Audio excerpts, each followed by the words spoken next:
Hello. It's the Stardock stream. It better be the freaking Stardock stream.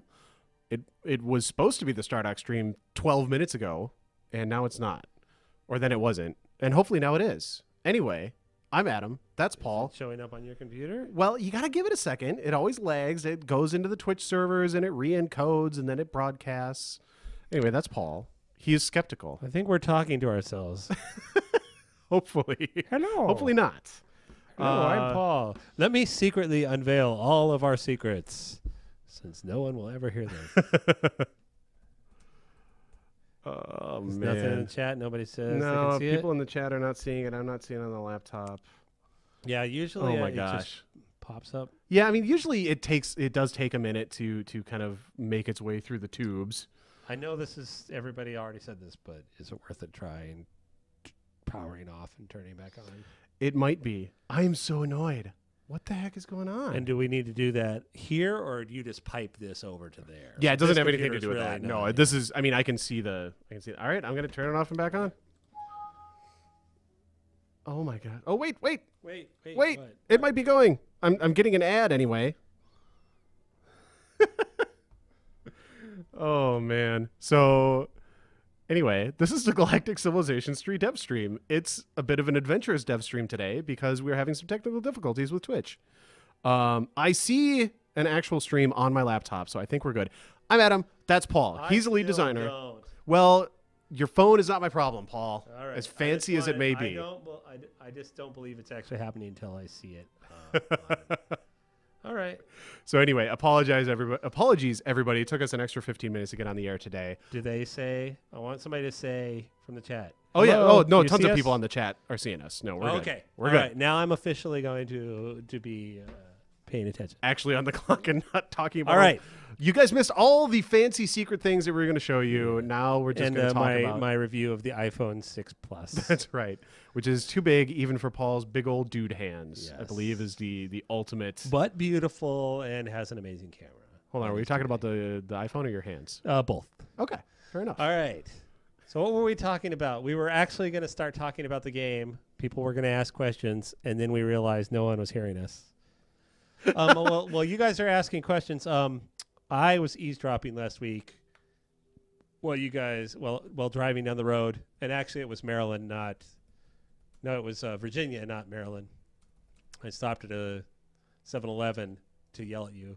But I saw but you there in was the a chat couple there. questions that people asked. Yes, Extreme Planets are planned to be in Beta 3. I'm working really hard to make sure they get into Beta 3. There is a slight chance they won't.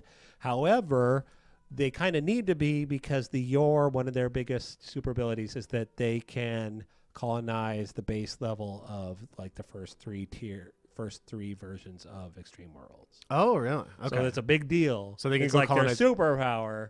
So if they can't get that, it kind of nursed them. So I really I want to get that in. If not, it'll be in Beta 4 for sure. That was a question. And then I just wanted to make sure that got clarified. All right. It's the only question I remember going, oh, and no battle viewer today. No battle viewer, which Because everybody's asking for, and fair enough. Yeah. We've been I'm talking about afraid for a to long show time. it to anybody because it has to be awesome. It And does. there's a lot of back end stuff that has to be done in the battle system, and I don't want to show it till it's ready to go. So that is why we are not showing it. As much as we want to. I want to show it. Paul won't let me. I don't want to show it because I don't want people judging it preemptively.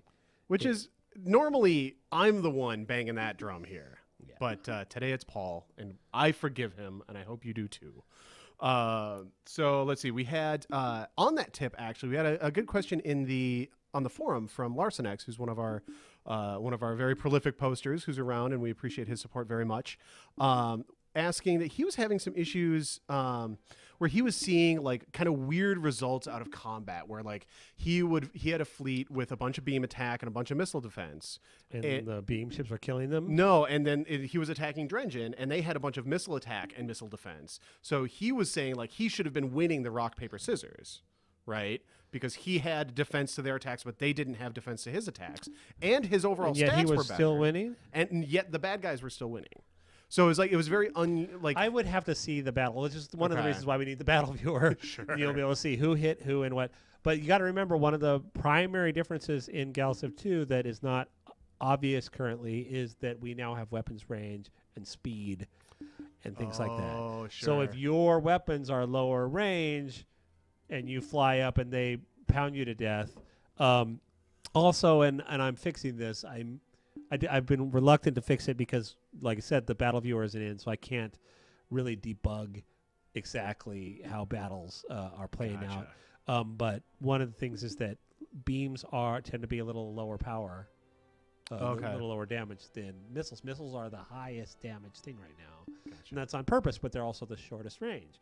So the beam ship, for a while, there was a point where if you had beams, you just won. Because there was the battles, the rapid fire was bang, bang, bang, bang, bang, bang, bang, 1,000 1-point hits before you even got in range. These are obviously things we can leave in, but I may have overbalanced it the other way, and now essentially the guy got 3 shots in with his beams, and then 50 missiles hit him, and he blew up. So yeah, we'll have to. Those are all things we'll be balancing. Gotcha. It's by no means anywhere near even remotely done. So short answer is we'll see what's going on once the battle viewer is in. It's so weird to see the AI not building star bases. I forget how there's this time vortex around the betas where I come back and I feel like, well, isn't this a build from a year ago? But it's actually like a build from 3 weeks ago. Yeah. Which is just a way to tease that the new beta will be better, but I still am not going to show it to you. So. All right. So let's see. Whoa. We had a good question from Bimmy J. What do you think about different weapon tiers, small, medium, heavy, which have different stats and fire rates depending on the type? Some feel, including myself, that more variety could help spice up combat and help further differentiate the races. That's really support. So what you do is you'd have you get better and better beams. Sure. And then you add augments that make them do things better or do special things, and then double range, half damage that give you better range, give you do damage to shield. Like you can make beams that literally destroy shields instead of just punching through them. Yeah, you can do a lot of fun stuff like that. And then there's also going to be in the upcoming beta, there'll be support chips, and the support chips are going to be what kind of give crazy boosts to things like that. All that said, that doesn't mean we won't add more weapons or varieties of weapons, but what I'd like to do is make it augments. I don't want you to have to research weapon A, weapon B. I don't want you to. I don't want it to be 4 lasers, 3 lasers. I'd rather have you go, I'm going to specialize in lasers. I've got the best laser. Now I'm going to specialize in this type of augment because that is my strategy. Okay. And so that's the plan. All that said, things change as they prove to be fun or not. So sure. So definitely tell us what's fun and what isn't. That is some of the most useful feedback we can get. Now, that said, the first beta of the Combat Viewer will, like all of our betas, not be done. So don't, just because when it does come out, don't expect that to be final. It won't be final till the game is final. So. And then we'll keep playing with values and balance and stuff forever anyway, because that's what you do. Let's see. Right-click pop-up menus for planets, ships, fleets. Context. I think he's talking about context menus within the. We've thought about that actually. But right click is used for movement. Right. So there is literally, because I literally was going to have all the actions, the commands, like when you select a ship, and you go to. Let me get a ship here.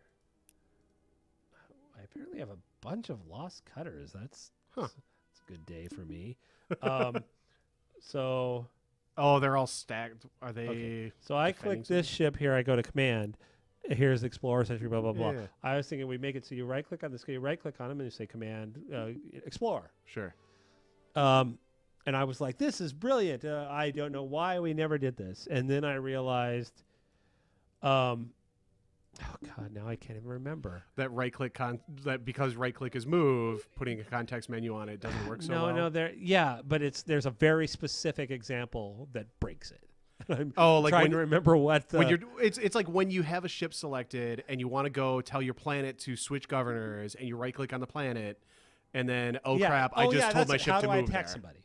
Oh, sure. So now there actually has to be an attack action, right? Okay. Or a.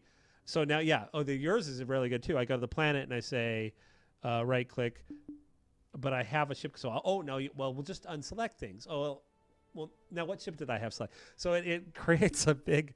I'm not saying these problems aren't insurmountable. I still really like the idea, but it proved to be more complicated than you would think, and therefore we just went, well, you have a context window. This is your right click, right? You select this planet. Here's your actions. Sure. The only difference is you don't get to do it right here. So also this gives more information. So in some ways this is superior, but it's not as handy, literally, like to your hand. So sure. Ed Ladner asks, have you reconsidered adding auto attack like in Gal Civ 2? That's something we talked about a couple weeks ago on the stream. Yeah, we have. We will be bringing back, maybe not in such a vanilla form as auto attack, but there'll be like patrol, and we're gonna have as many actions as we can make work. Sure. So the thing I don't love about auto attack is that it's one layer of stepping out of the Empire. Sure. I don't care about these ships anymore. They'll just kill what I want. Sure. But then again, you have 1,000 planets, so maybe that's what you want. So we definitely will play with it. Let's see. As you don't have simultaneous moves in multiplayer, how do you deal with first mover advantage? For example, first to colonize, first to attack. That's actually precisely why we don't have simultaneous turns in multiplayer, is so that actions happen sequentially. Yes. So that on your turn, your dudes move. So it's never a click race to, I need to reinforce my planet before the invasion fleet shows up. So the idea is simultaneous planning, so you can give all your orders and stuff, and then they take effect once it's your turn, is how we're doing multiplayer. It's a little bit different, and it requires a little bit of a different kind of play style, or like a different flow to your turn. But once you get used to it, it actually goes really quickly, because you're just giving all your actions, and then, or you're giving all your orders. You say, okay, this is what I want to happen, and then as soon as your turn trips over, and the game says, okay, now it's your turn, then those things happen, and you say, okay, and you check it out, and you make sure that's still what you want to do, that no big invasion fleets have shown up on your borders or whatever, and then you say, okay, that's cool. Yeah. You adjust anything you need to adjust, and then you hit end turn, so that you have all that time while your opponents are moving. The only time it's a problem is when you're both really fast. Like, I already have my turns planned for the next 3 turns, so it goes back to me, and I'm just like, turn. Yep. You're like, well, wait a second. So we know it's not perfect, but it's kind of what we had to do to keep the game feeling and not becoming a Twitch-based game. Right. Simultaneous turns would change in a weird nature the entire nature of the game. So, but what we were able to do is come up with simultaneous planning, and that helps a great deal. For sure. Gilbo is asking to see ships blow up. In fact, that should be part of the ship design contest voting. We see those ships blowing up. We totally agree. We just don't have that. Might have to wait till the next ship design contest. It would be awesome. Yeah. I actually thought about that, but we just don't have that button ready. We don't have that. Derek had a really cool idea where we wanted to show the results. Did I just lock up? I don't know. Did you? Oh, who made this piece of crap? I did. You totally locked it. What is it? Soak has been kind of breaking lately. It was breaking on Nathan yesterday too. Although he tried to look at the ideology, and that always breaks Soak. Well, or it has a decent chance of breaking Soak anyway. I put it on everything on abundant, so I essentially made sure any possible bug would occur. So that's why we're 130 turns in, and he has a zillion planets. Oh, right. Like everything's. I see what happened. Okay. So let me. Yeah, you're gonna have to kill it. So what were we talking about? We were talking about ships blowing up. Oh yeah, Derek wanted to make it, and I really love this. I don't think we're gonna. I mean, I don't know. Maybe we were talking about having. Obviously, we can't do it. I guess the battle viewer is not in. Having the end results be displayed in the battle viewer. Oh man, that would be so. So that would be like, who won, and we just set it up so that this guy has all the weapons. And boom, boom, boom. They blow each other up, but we're not willing to show the battle viewer yet. But that would be super awesome for the next ship design contest. I don't know. I haven't really been paying attention. Here, let's play as somebody else. Play Solitaire. Then played it in a while. What was I saying? Oh, I don't know what your intentions are, but I think the battle ship design contest was really cool. So hopefully we'll have more of them. Yeah, I mean, we certainly would like to. I don't know if we're going to be able to keep giving out $1,000 every time, but No, I think we were all internally very happy with the ship design contest. We got a ton of awesome ships submitted. My problem was that we ended up with a bunch of designs from like, I mean, we had a ton, but we had several people who were just really good, and there was like 5 designs by one guy that all could have been in the top 8 for sure. And I had to go through and pick, you know, the one that I liked the best, and in some cases I couldn't decide, so I threw it out to the rest of the team, and we everybody voted. And actually, one case they didn't pick the one I wanted. Really? So that's when I asked for the honorable mention page. So there we go. That's much better. Sorry. Peas and carrots. Peas and carrots. So no, we were super happy with the ship design contest. Paul was begging me to up the finalists to 16 so he could pick more ships because we had a bunch of great ones, which is just not something we were able to do. I definitely want some of these for the game too. Well, good, because we promised to give. No, I mean, I want ones even if they're not winners. There are just certain ones I'm like, it's really simple. Like, this is a really simple ship, but it's really well done. It would be great for a pirate ship, or it'd be great for a Lost Scout, or great for a precursor ship. Well, I have everybody's email address, so if you want to ask them for permission, that's certainly I something figure I'll wait till, probably until the contest is over. For sure.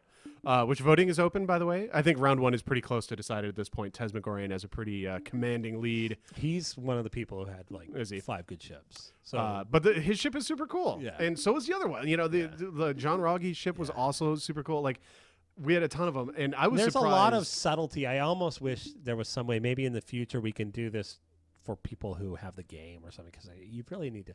I feel like you really, to appreciate these, you have to like open them up in the editor. I know. I was thinking about that, but it's like I don't want to just give away. You have to have Galactic 3, to view this, but maybe do a video or something next time.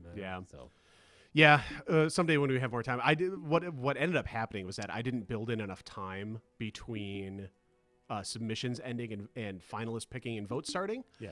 So we'll do that. We'll do that next time. But even so, we're all very pleased. I was surprised, Paul, when you told me that you thought that 80 or so of the entries that we got were good enough that you would be comfortable putting them in the game. Yeah, actually, the biggest problem is that some of them are just too many parts. Right.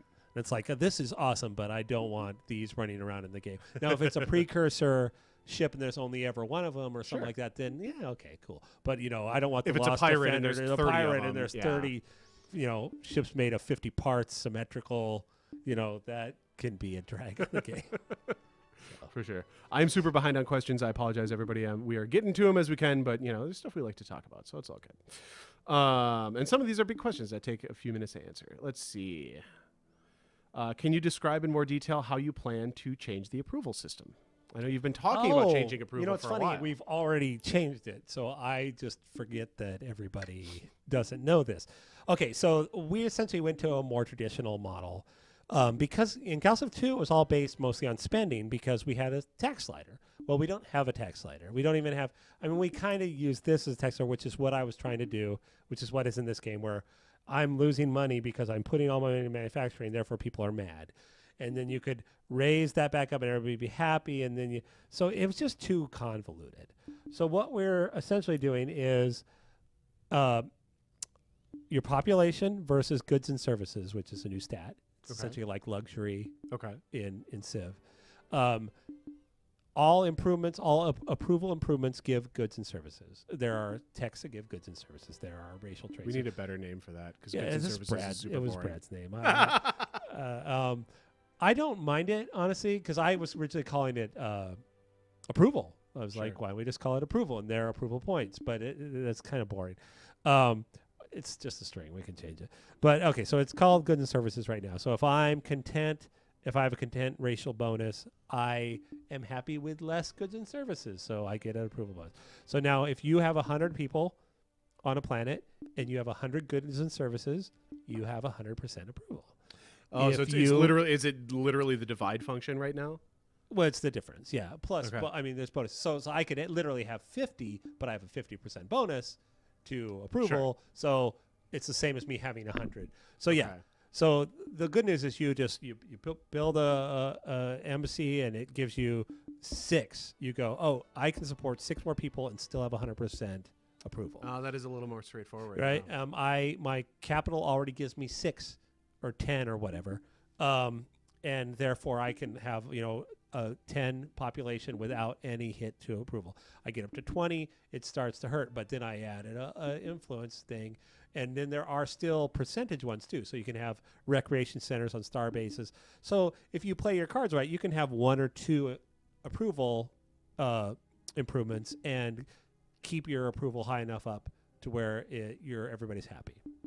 So that is essentially, and then right now, and all the approval really affects is whether you're getting bonuses or negatives, and if everybody's happy, you get influence improvement, and also this takes away.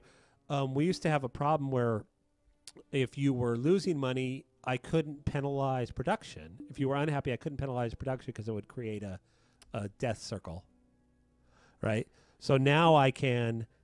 Essentially, now I can penalize production if people are unhappy, and it doesn't create this death circle of doom. So yeah, that's the basic way approval works. We'll probably keep tweaking it. I would like it to play into more bonuses and other game dynamics. Sure. All right. What's next? We also, I know that a couple of the players are going to hate this because they are masters of exploiting population. I think I had a guy who had, there's a screenshot of a guy who had 30,000 points. He's probably in the chat going, it was me. The 30,000 population on the planet because he had, X star bases and all this and all this and all this. We've made it so that production to population is now a curve. Okay. The good news is it's higher in the beginning, so you actually go up. So like you can have 2 people and you might be getting 3 production, 4 production. But when you start getting up to about 20, it evens out around 15, and then it starts to drop. So you have 300 people on a planet, it's not going to give you 300 points. But then if you have 100 people or 20 people, and then you have a bunch of things that boost the percentages of those people. So this essentially brings us back to where now a factory is better than just putting another farm down. Gotcha. So that and it kind of controls the crazy spending, and it's we should have done it in the first place. Hey, we're back. Sorry about that, guys. We had a little Twitch fail there, which apparently is just the jam today. So that's a thing that happens. Anyway, the next question in the queue actually was, will you have a repeatable endgame tech for huge maps? And then also there was a question that we had on the forum about what your kind of philosophy and what your thoughts are on reducing the end game slog, right? Making end game more interesting so it's not just a slow snowball roll. Well, we're essentially going to do the things we did in Gauss of 2, and more, and do them better. And like one of the things we do is we make people surrender, which is a huge way to solve end game slog, although it's very broken in the current build. But yeah, like if you are totally going to win, people will surrender, or they'll surrender to other races, which will then maybe even out the odds, and all of a sudden you aren't winning so much anymore, and the game becomes interesting. Major events kind of work to those things. The fact that you literally just get so powerful that, at some point, if you're really winning, the battles start bang, bang, bang. Your planets are dropping like flies. You've got the planet killers. I think you mentioned that last week. We have, of course, tech victory or an ascension victory. If you're just like, screw this, I don't want to wait for this. I'm already super powerful. I'm just gonna research up to this and win the game. There's alliance victory. There's a lot of things like that Galciv is very much about. We don't want you to feel you have to win through combat every time. And here's the problem: is we also don't want you to feel like those other ways are cheats or that they're the easy way out. So we have to make each of these victory conditions interesting, which is a big challenge for me, especially things like Ascension, which are just more or less get enough points. So we've made it so now it's get enough points and hold the majority of the Ascension gates in the galaxy. So now you actually do have to do some defending. You have to, research is now do 3 of these big techs and build this thing. So we're trying to make them a little more interesting instead of just research to this and you win. So yes. Right. Cool. Let's see. Asteroid mining and or nebula harvesting? Well, this is a kind of weirdly hot topic. Nebula harvesting is Illyrium. That is what Right. you get out of nebulas. Asteroid is Durantium. Now, the problem is some nebulas don't have Illyrium. Right. Some nebulas don't have Durantium. Now, the problem with that is in some cases, what we'd have to do then to make likelihoods of things, we'd have to say Illyrium is now tied to the likelihood of nebulas. So if you don't like playing with nebulas, you're never going to get any Illyrium. Whereas what we can do is make it so I don't really like nebulas. I have them on minimum, but I have the Illyrium on high. So there'll be a few, but they'll always have Illyrium in them. Asteroids, same thing. Actually, I've already increased all these. Right now, on occasional, there's a 50% chance of Durantium in every asteroid field. So you mind those. What I'd like to avoid is having asteroids be a separate type of resource. Like in Galactic 2, they just gave you production bonus, which I admit is pretty awesome. But what I would rather have them do is give you a thing that you can use. I'm not going to say that this is final, but there are a couple options we're toying with. One is taking Durantium out of the asteroid fields and have it be its own thing, and then you resource it just like Illyrium or whatever. And the other is making it so all asteroids give Durantium. And that way, the problem with that is now you can get a buttload of Durantium. So we might make it so that Durantium can then be used for production. So I have to balance on game balancing things. This is what I'll be doing over Christmas, essentially, is figuring this little quandary out. Your family misses you, by the way. My wife does notice that that I seem to have it. I told her, in April or May or June or whenever it is, I'm taking a break. Yeah, that's probably not a bad idea. Let's see. Where's Is the shipbuilding better than in Galciv 2? Yes, it's so much better. And I mean, we're trying really hard with the blueprint system to make it so that if you don't like the shipbuilder, if you don't like spending your time in it, you should be able to have a perfectly good time, using kind of the prefab ships. The prefab ships are not the sucker's option in this one. As a matter of fact, like I've said several times on the stream, I worry that sometimes they're too good because people think, people don't think they have to design a ship. So now I always run into the constructor quandary, is that the default constructor has hyperdrives on it. It also has life support. It has a good, healthy range. It has a constructor module.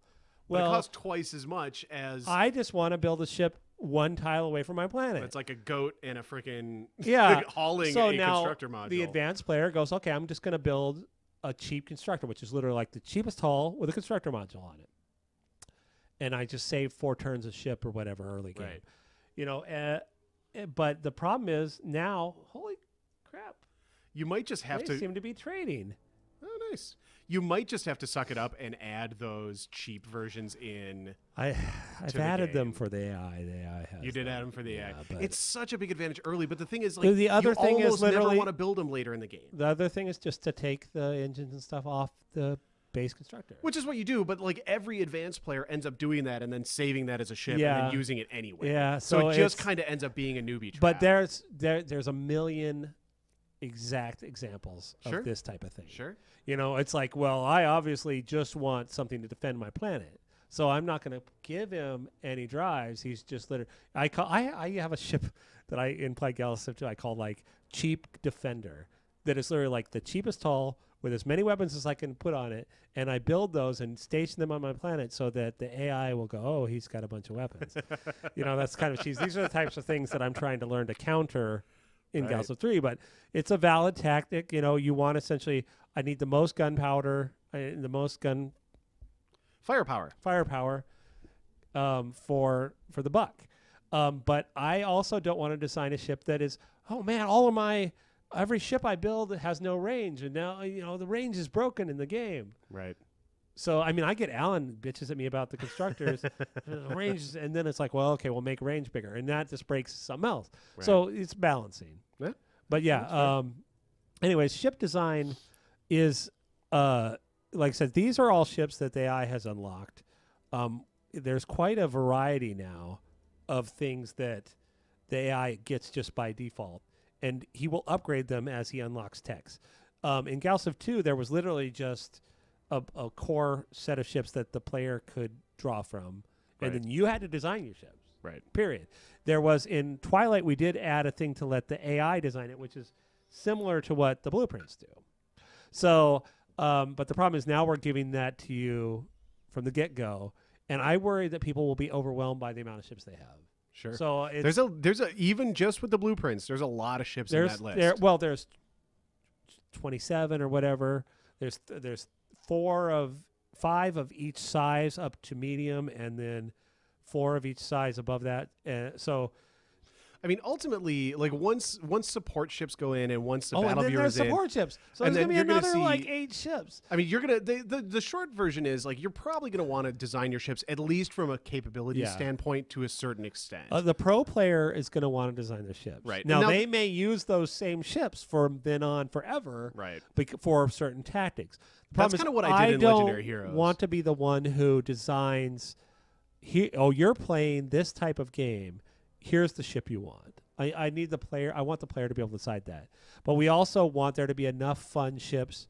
The player doesn't feel like when they first start the game they have to be an expert ship designer. Right. So it's all tweaking and balancing, all that kind of stuff. Bimmy J asks, could you show the move ranges of ships as a circle around them when you have one selected, which decreases as the moves are used up, like in Civ 5? That's a pretty. I like that idea. I like that in Civ. I'm not gonna lie to you. I don't quite under. I mean, I So like do when you under- select a ship and it has a Yeah. range of 5, you show like a highlighted area of 5 tiles around it, minus any, reductions for nebulas and asteroids and black holes and stuff like that. So you're showing the effective move range of the ship or the fleet. I don't. And then that updates dynamically. Yeah, as I it don't moves. hate the idea. Matter of fact, I think we talked about doing that at one point. The difference is that, and this is a little weird, that encourages you micromanaging every single move, because you're later like, I want to get to, I don't ever want to select outside of my range, and then next turn I have to move this guy again. Whereas in Galactic 3, when you have a map this size, I may set a destination on the other side of the Sure. galaxy. Well, you don't necessarily you can So still do I'm that. setting a ship, to here or whatever. I don't want to go here, Sure. just to do. I mean, that. you could still do multi-turn moves. yeah. You could just make it work the way it No, works in I'm Civ just 5. saying we'd have to play with it. It's certainly an idea, and I think, like I said, at one point we were going to do it. Just probably haven't. It's one of the things we just haven't got around to. Sure. And I It's- tend it's to an- forget because. So it's good that you bring it up. Oh, Oh, what have you done? Madness. This is the problem with I hit a soaking on the yeah, I hit a button. soaking on the stream. That's okay. Somebody asked, I think it's down further in the queue, but it's an easy answer. Somebody asked, is there a way to see my civilization fight out, be controlled by the AI and fight it out with the AI civilizations, or is that just a dev thing? It's a cheat right now. Yeah. You can use it. You don't need any special dev build or anything to use it. You just open up the cheat console with the I tilde haven't looked key. at the Altarians in a long time. They're really shiny. They're very shiny. Look at that. The man. emissive orange is very. I know the 720p, and I guess these people have the game, but that the mirroring on the subsurface is super awesome. But yeah, you can use all the cheats that we use. Soak, S-O-A-K, is, I believe, all you need to do to have the AI. Well, that take over will your essentially empire. have the AI take over to just do everything. Right. What you want is toggle AI.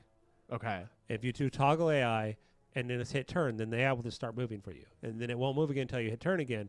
If you do turn actions, then the AI will just start going.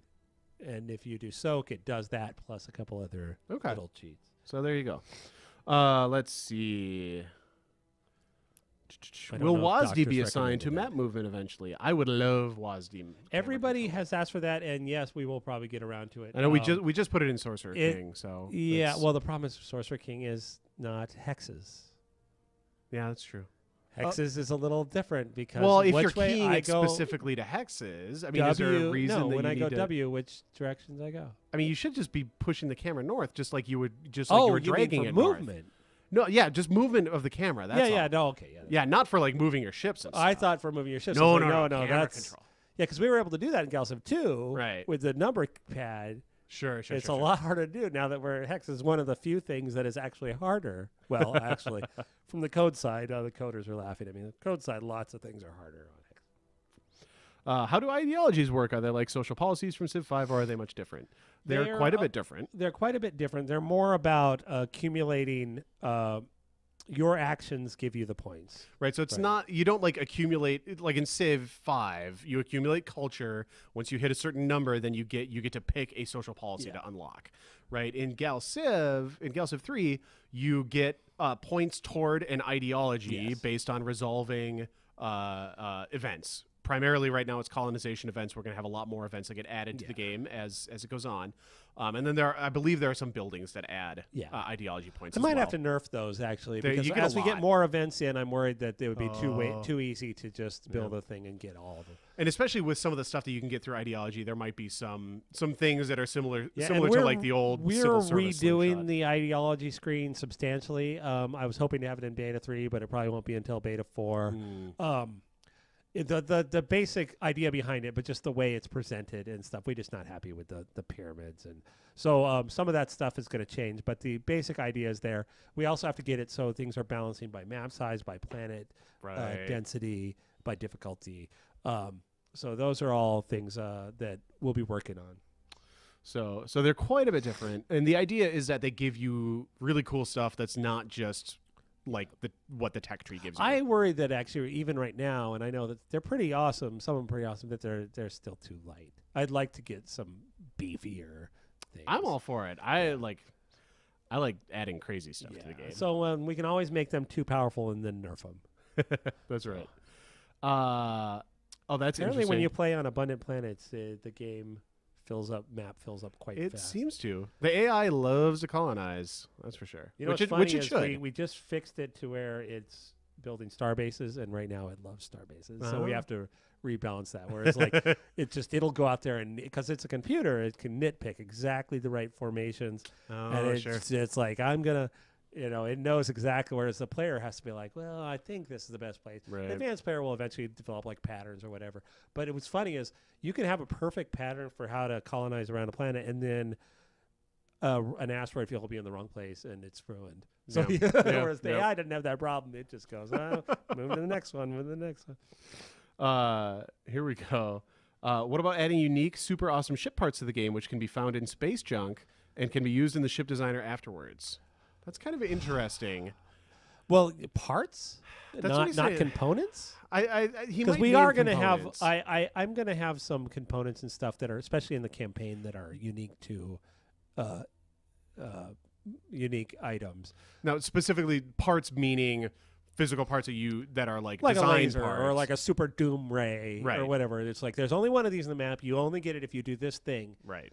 And then you could put on a ship. Rather than like a wing that goes on your design or whatever. I mean, because those are like, here's some neat new wings. Right. Which would be kind of cool, but it's like, why not just put them in the designer? But yeah, we just do them in the designer. Now, Jesse had a great idea for a design contest in the future where we release some special parts and say, okay, you have to design a ship using this part, and then see what people do with it. That would be cool. Yeah.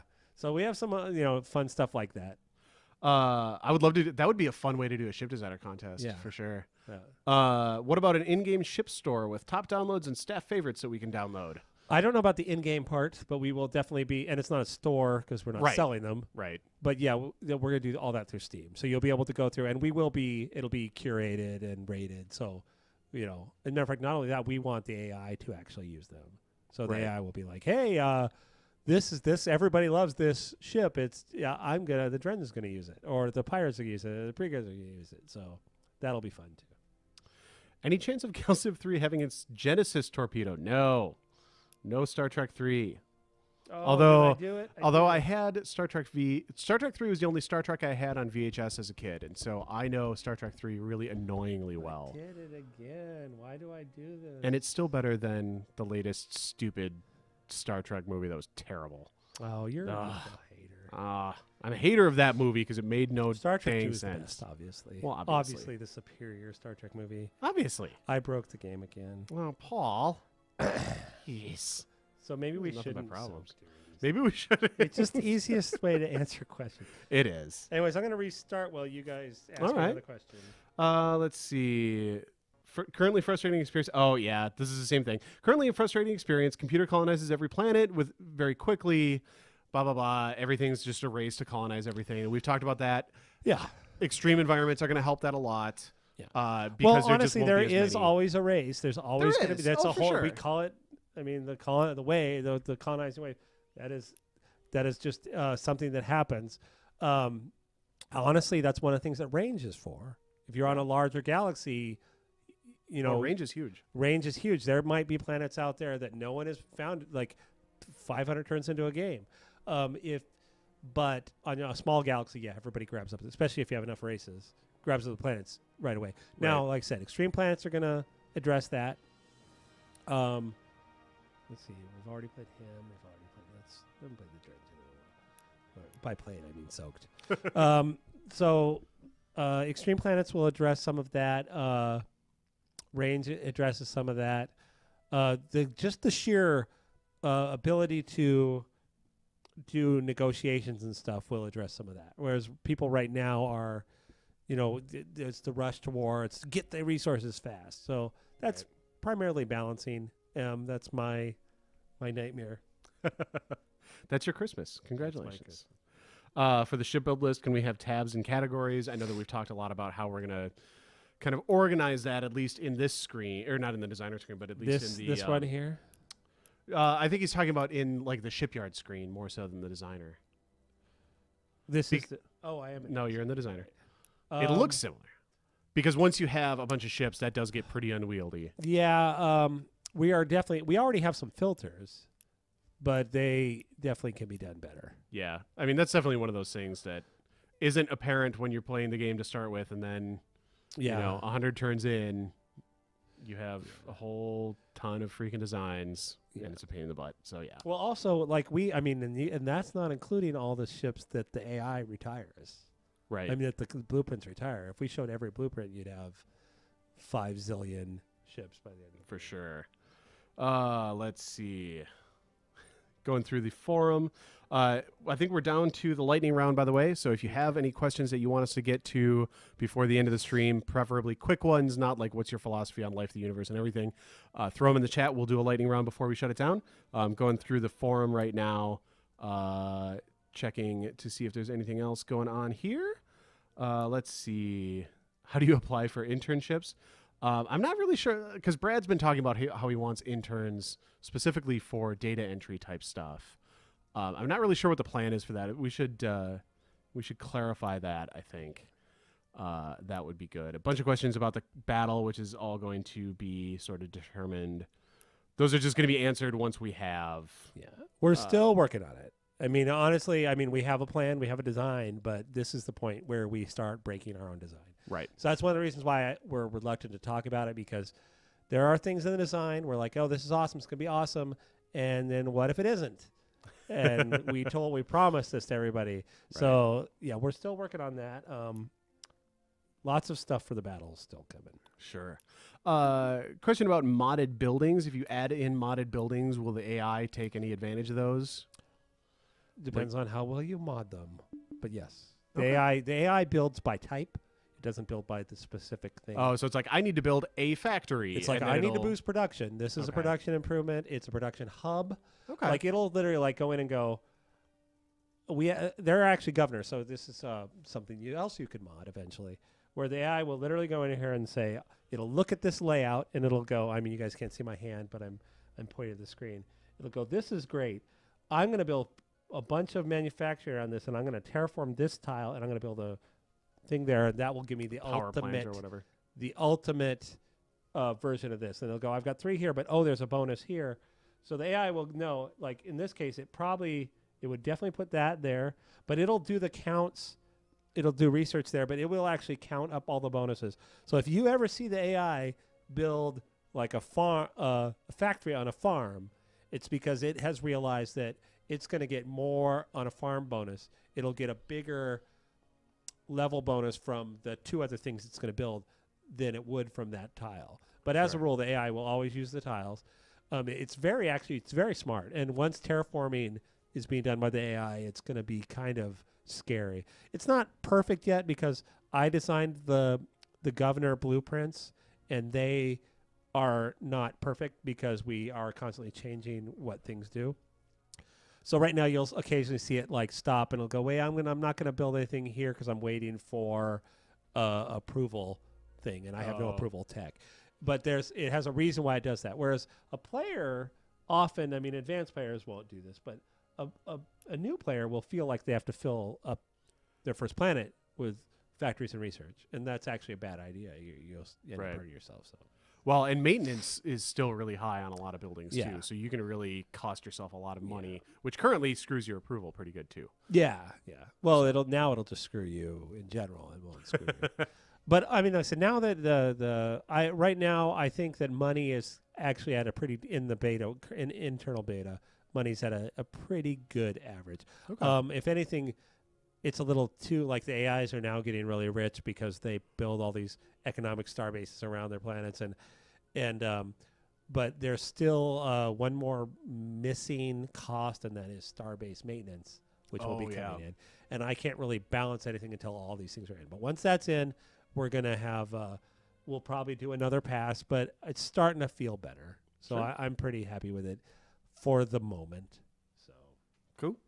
Let's see. Would it be possible to do parallel research, like you choose different tasks in each tree and assign X percentage of your research to each? We played with that, but no, we chose not to do it. Sure. It's too much, and also it essentially what ends up happening is you have to either make them all cost a zillion, or make them super expensive. I mean, super expensive, or have a zillion techs.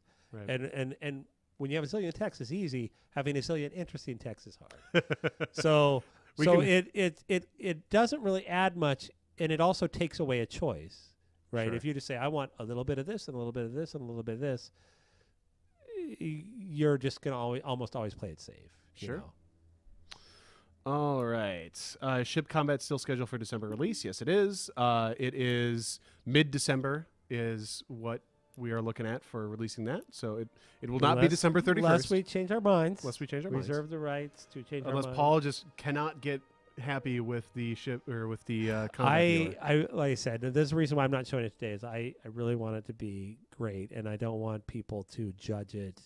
I'm worried. I'm worried people are going to judge it harshly when it's still in beta, because it is one of those things that's going to look like a done thing. Sure. It's not done, and so it's scary for me. As the designer, I'm the one who gets yelled at. We have a comment in the chat that Sorcerer King is getting patches at least twice as fast. Sorcerer King is getting smaller patches at least twice as fast. They've been pushing out, like Brad's been iterating on some design stuff with Sorcerer King, which has been like, yes, the patches are coming out faster, but they're not nearly as big. And Sorcerer King doesn't have anything as like huge and defining as the combat viewer being added, at least not recently. Yeah, patching and betas are quite different. They honestly. are. I mean, and also Sorcerer King is further along in that it's scheduled to come out. Yeah, it's scheduled to even. come out before Galciv currently. So yes.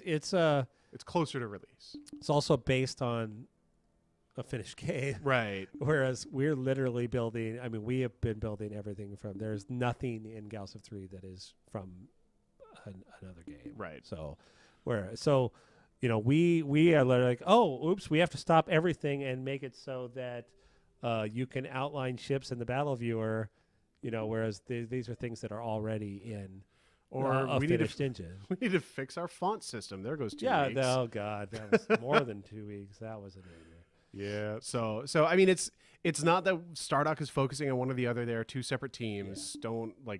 Don't ever feel like Sorcerer take King their people. If it was up to me, but for some reason, don't ever feel like Sorcerer King is taking away from Galciv or vice versa. They're different teams. Both games are all budgeted and everything. You don't have to worry about like, is one of them going to get finished and the other one not, because they're both on early access. And there have been some games by other companies that haven't, that have had early access issues. And I have issues with those people for ruining early access. I know. Because we've been doing this forever. The pre-release betas. I remember when we did GalCiv 2, we did GalCiv 2.1 was a patch. And it was essentially a little mini expansion. Sure. And we can't call it a patch anymore because that now has like these connotations. It's really weird. Is the market has changed so much because of direct distribution. Yep. And what people expect. So just don't like. All these games are funded. They have different teams. You really don't need to worry about that with our I'm games. planning on working on this for about the next 5 years. So. Yeah, you're doomed. You're totally so we're not going anywhere. Awesome. We have quite a suggestion. Could it be possible to upgrade your hangar into a hangar/megaship? I think by hangar he means shipyard. Shipyard. Into a megaship, moving around, evading combat, and building ships while on the move. There is a thing okay. The answer is no and yes. You can send your shipyards out or send a constructor out and build a shipyard and then just bring a big fleet of guys to protect it. You can then also move it one tile at a time. That's to keep this from going crazy. But you can literally, if you have enough planets, enough production, there's also some techs that reduce the shipyard decay so that you can be further out before you start paying a penalty. You can literally go plop a shipyard on the Drengen front line if you're defending it, and if you want to dedicate enough of your planet's resources, you can build the ships right there and send them out and wreak havoc. So it's like the old Tower Rush.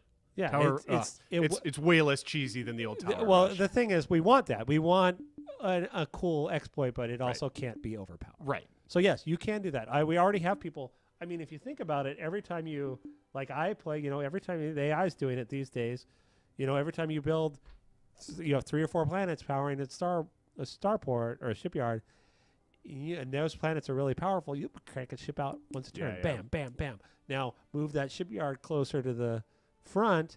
You might kick them out every 2 turns, but now they don't have to, or every 5 turns even. They don't have to drive the 40 hexes. 40 hexes over there.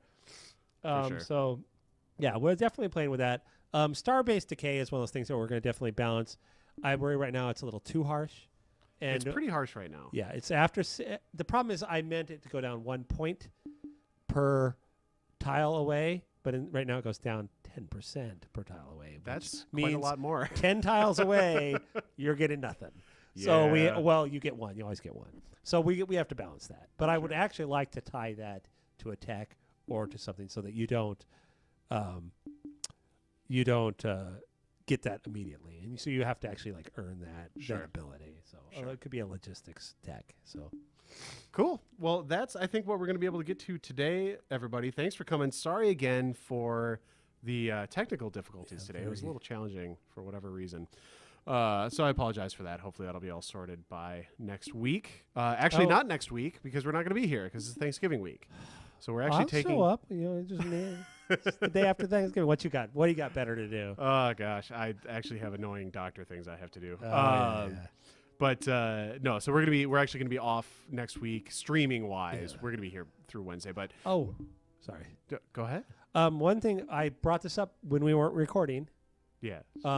People last week asked about the Extreme Planets. And Dior and I went through a big elaborate explanation when no one was listening, but essentially what the Dior super ability is that they get access to several of the low level extreme planets from the beginning of the game. They also get the first level of terraforming from the beginning of the game. So we very much want to have extreme planets in beta 3, which is what I was getting to. Because of this. Otherwise, the Yor will be a little bit gimped. So that is the plan, and that is the answer to whoever asked that last week. There you go. So Yor in Beta 3, also some Extreme Planets. It's going to be very cool. We'll see you in 2 weeks. Which I believe will be the first time we've missed a week since we started doing this. I don't know if since we started, but certainly in a very long time. We've been pretty good about being consistent. So no Sorcerer King next week either, unfortunately. We're not going to be able to make that. And that's it. That's the stream. Thanks for coming, everybody. We'll see you soon.